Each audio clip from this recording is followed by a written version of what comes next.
ng bayan, maasahan anumang panahon.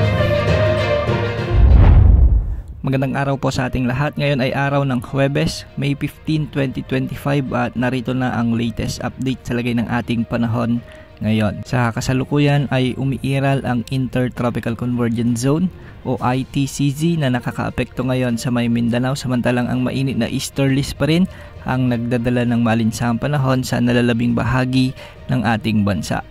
Makikita nga natin sa ating satellite animations na dahil sa epekto ng Intertropical Convergence Zone ay ang buong Mindanao ay makakaranas ng maulap na papawirin na may mga kalat-kalat na pagulan at thunderstorms. Ganitong panahon din ang inaasahan sa may Leyte Province, Southern Leyte, Eastern Samar kasama na ang Palawan. Pinag-iingat natin ang mga nabanggit na lugar sa banta ng mga biglaang pagbaha o pagguho ng lupa, lalo na kung may mga katamtaman hanggang sa kung minsan ay malalakas na pag-ulan. Para naman sa lagay ng panahon sa Luzon, ngayong araw ay magiging maliwalas ang panahon sa halos malaking bahagi ng Luzon, ngunit asahan pa rin ang pag-iral ng mga thunderstorms pagsapit ng hapon at gabi sa Ilocos Region, Cordillera Administrative Region, sa ilang bahagi ng Cagayan Valley, Central Luzon at Metro Manila. May mga inaasahang pag-ulan na rin sa hapon at gabi sa may Bicol Region, Calabarzon at ang nalalabing bahagi ng Mimaropa.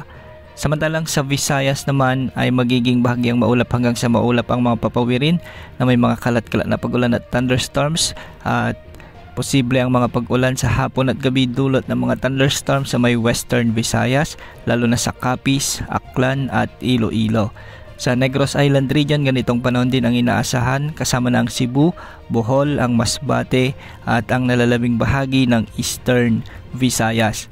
Sa kasalukuyan, wala namang nakataas na gale warning sa anumang bahagi ng ating baybayin at magiging bagyang maalon hanggang sa maalon ng mga karagatan sa mga lugar na apektado ng Intertropical Convergence Zone. Sa ngayon, wala pa naman tayong namamonitor na LPA o bagyo na posibleng makaapekto sa ating bansa sa susunod na 3 araw. Base naman sa latest outlook ng GFS model ay posibleng may mabuong bagyo sa susunod na linggo at posible nitong tawirin ang ilang bahagi ng Mindanao, Visayas at Southern Luzon area.